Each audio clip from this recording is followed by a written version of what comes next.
right, we are back on the record now, taking up the case of Over 999. yep, Elmer Demon. File is 25-3638FH. Appearances, please. Thank you, David Denham, on behalf of the people. Robert Champion, appearing on behalf of the defendant, who is seated to my left, Your Honor. Thank you. Also before the court this afternoon is Ms. Laura Odell. She's an agent with the Michigan Department of Corrections, who has prepared today's pre-sentence investigation report. I have gone over the report and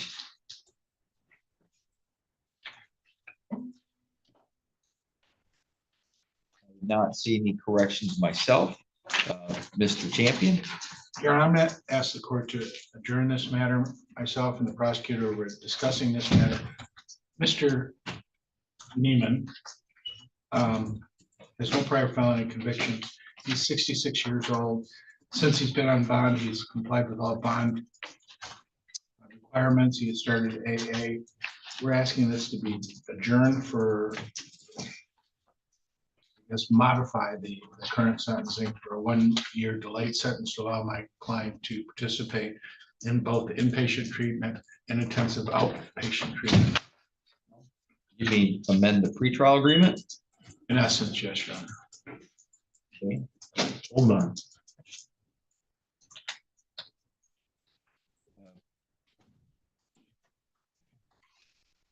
Half of the question is denied. There's not going to be any change to the pretrial agreement. The agreement was agreed to, the parties entered it, I accepted it, defendant pled. As to whether or not you need to regroup for sentencing, possibly. Now, we did talk briefly in chambers about the parties' interest here or ideas. There was an attempt to enter the sobriety court program. The defendant, for whatever reason, did not qualify.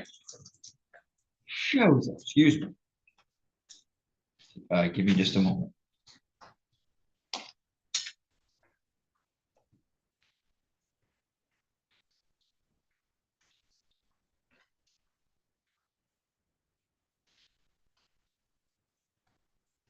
I won't allow withdraw the plea unless it meets the requirements under the law, and I don't think what I've heard thus far was going to allow me to do that. Now, whether or not when we come to allocution, you guys want to make some arguments, I'm willing to listen to them. I may or may not be willing to do them. I understand you're going to ask for a delay, and there's nothing wrong with asking for a delay. There's nothing. So I'm just going to go back and ask again, are there any corrections to report? No, Your Honor. Mr. Denham? Not for the people, Your Honor. All right. Now, again, you all may argue for something, and dependent upon what I hear and where you're at with lining things up, maybe we adjourn for a different reason. So let's just go ahead and start with allocution. Sir, Mr. Champion. Yes, Your Honor. I also provided to the court a substance use assessment that my client completed early in this. Catholic Human Services, I have it. It's a situation where my client is 66 years old. This is his third conviction for operating under the influence of alcohol. He recognizes that alcohol has, in a limited fashion, more so in a greater fashion, destroyed his life. He wants to move forward alcohol-free, which he's done since the date of this arrest back in August of this year. He's doing extremely well. He's proud of 5 months of it.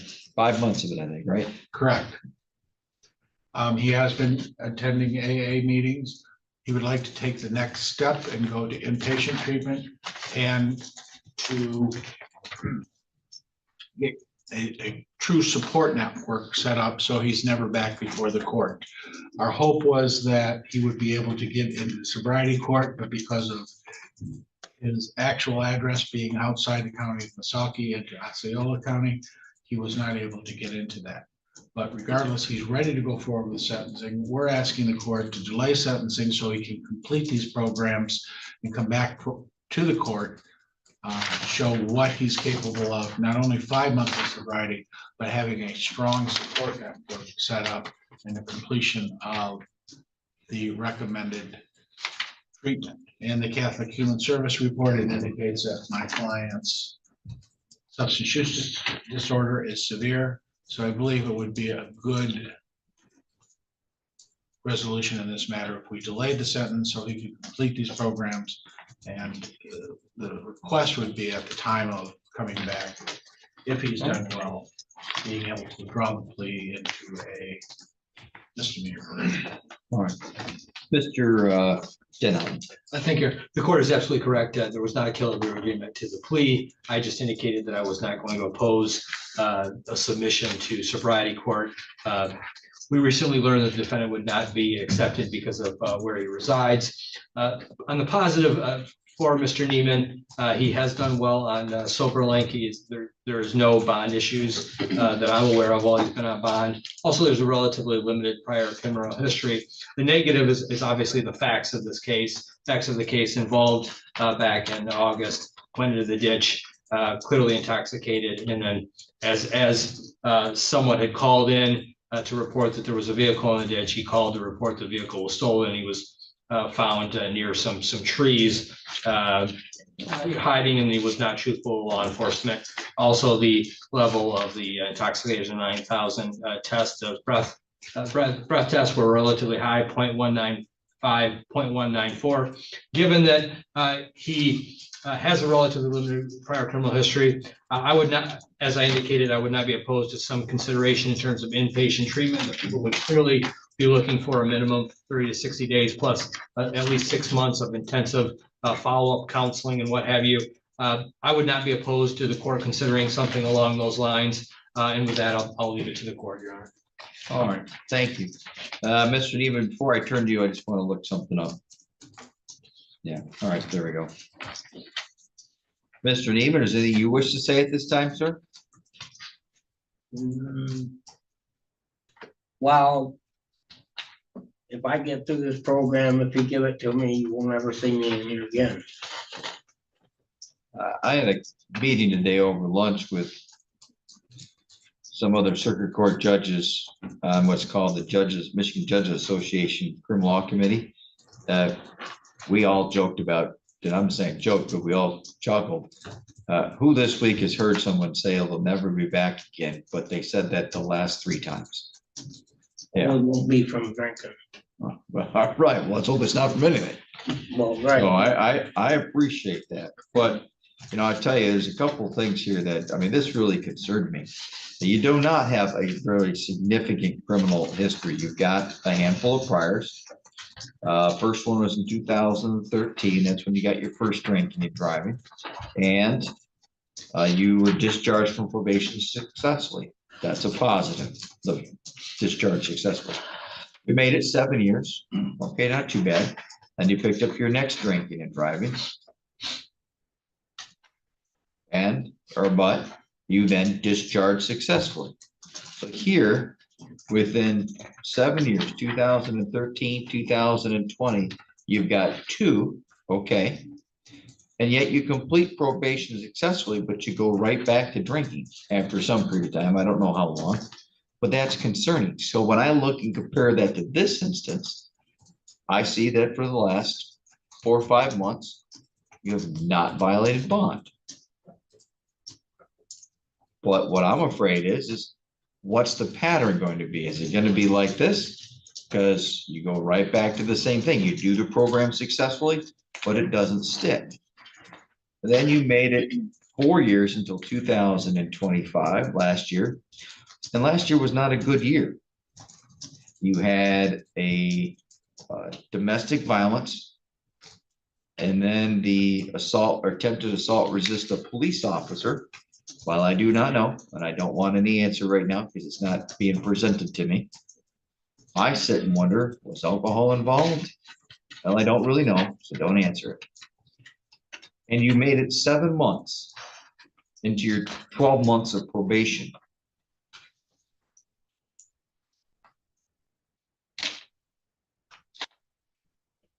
Before you violated. Say one thing here, I noticed. This 80th District Court, where's that one at? Claire. Claire? technically you would have had the right to request to be discharged from early probation after 6 months, but that didn't happen, and it only took another month until you got picked up. And this one. And in this one, something, I'm not trying to laugh and make jokes about it, but this one is one of the sillier ones I've seen. You drove your car into a ditch. You then hid behind some tree. You called and then said your vehicle had been stolen. That's not true. When the police officers arrived, you were found hiding underneath and behind a tree. Then when you spoke to the officer, you lied to him. You were unsure that someone had stolen your car, even though you had already reported it stolen. Then you said you were unsure how you had gotten into that location and stated that the car had been stolen. Then you decide consuming alcohol.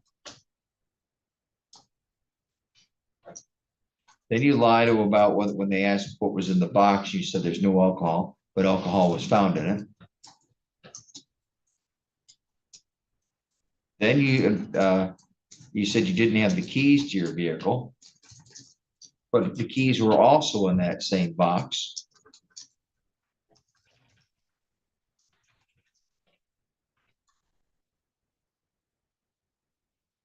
Then looks like you were in a vehicle.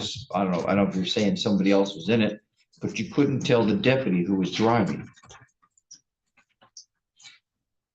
And your blood alcohol level was 1.91. But then again, you get put on probation or bond, and you perform well with bond.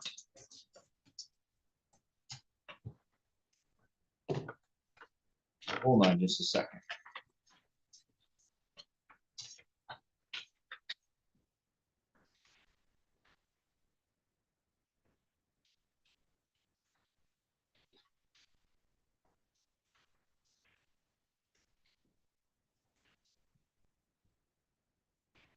So with these multiple drinking and drivings, this being the third, plus having that domestic violence charge or conviction last year, I understand you've got an alcohol problem. But with having 2 priors, I don't see anything in there for rehab besides AA. Hasn't been, Your Honor.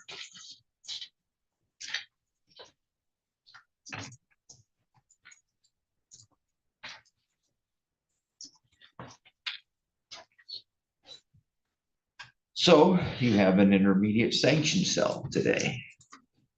The law tells me, doesn't make much sense, by the way, we talked about this today, as far as we're making recommendations to changes. Why does MCL 771.1 say I should only do probation when I believe somebody's not likely to reoffend? You've proven likely to reoffend. So you would think that the law says I don't have to give you probation.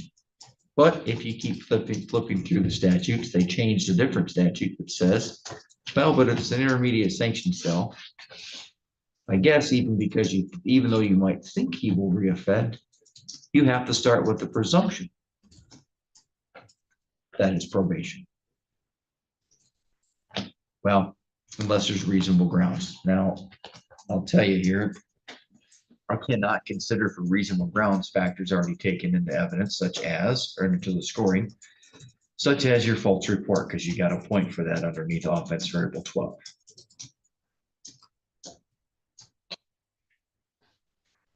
The only thing negative here is that you were on probation at the time this occurred. I mean, the only negative thing that I can really take into consideration. All right, so.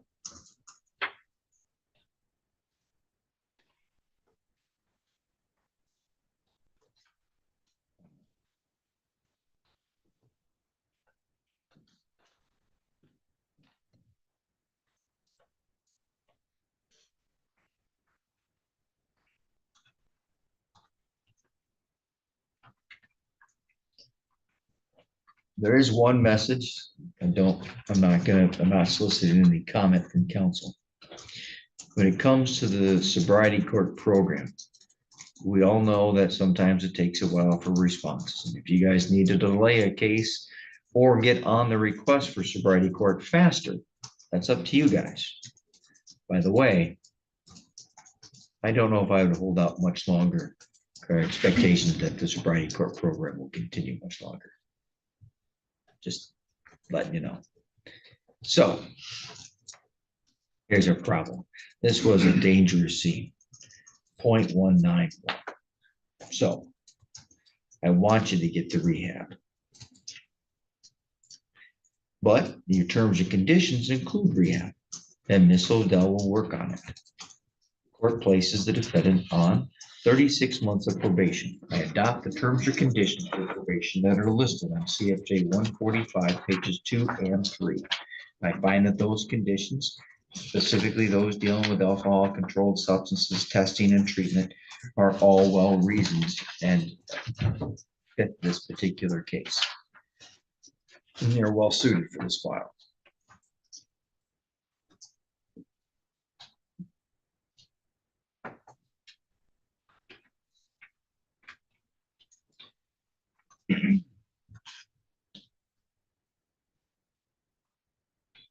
The court assesses a $68 fee, minimum fee, $130 crime victim break-in fee, a $300 court cost, a $500 fine, a $300 attorney fee, supervision fees of $30 a month or $60 a month if there's any electronic monitoring.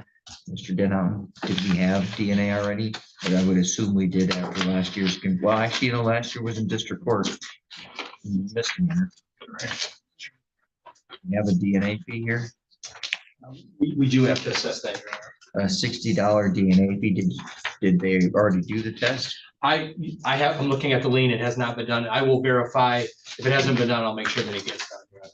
Every time someone's convicted of a felony, there must be a DNA sample taken and swab done. All right, so facts in this case really drive it, and that's why I wasn't going to allow, plus legally, I'm not allowed to withdraw a plea. You entered a plea legally, I accepted the plea.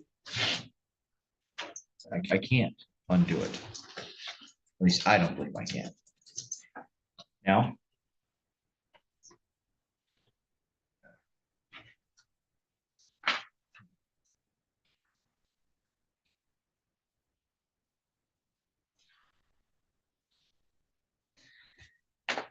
the court assesses. This is a first felony. Oh, by the way, we also talked about changing the statute. The first felony, I have to give the range, right? So it has to be a determinative sentence. So I have to figure out what the minimum end is. Court's going to put the defendant in for the minimum of 30 days of jail. For that, he has 3 days of credit. That 30 days is 30 days to 60 months. That doesn't mean you serve 60 months. It just means I have to put a number on a piece of paper, which makes no sense. And I can tell you several of us today agreed and chuckled about that one because it doesn't make any sense. But it's 30 days to 60 months. You just have to serve the 30 days.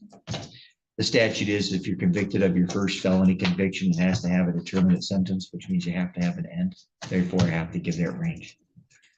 Don't ask me to have it make sense. Now, if Ms. Adele can get you into a treatment program ASAP, be surely she can get you one. If she can't, here's the thing. This is, I know drug cases are not victimless crimes, but drinking and driving cases aren't either. So 0.191. And you rolled into a ditch. And then you called police and lied about it. Then when they showed up, they doubled down, tripled down, quadrupled down. That's my concern. I will tell you this. I was going to go longer. But if we can get you into a program, that's what I want to make happen. Thank you. All right. Mr. Champion's gonna bring you 2 copies of one document. You're gonna place your initials on one copy. Doing so neither elects nor waives any rights, and really acknowledges your receipt of the copy of the document.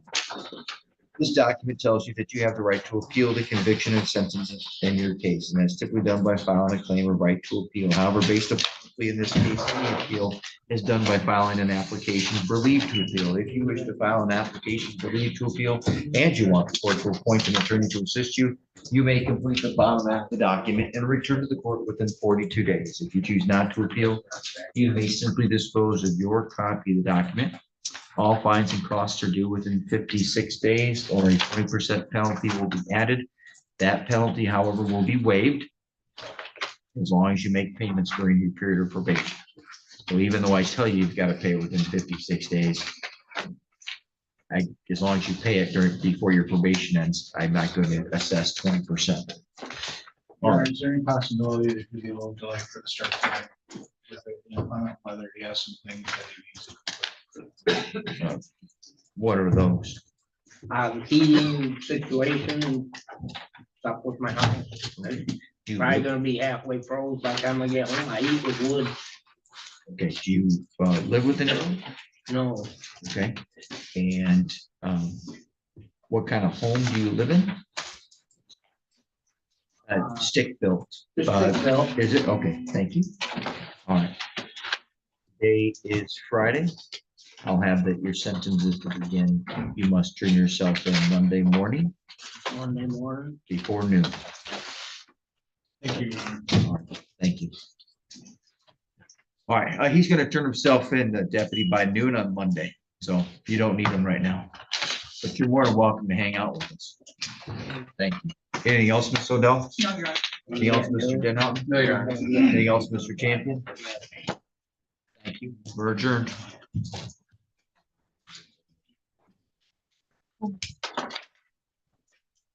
By the way, you want to make sure you follow that order and you're there before noon, because now it's an order. I of will, court. I will, I will.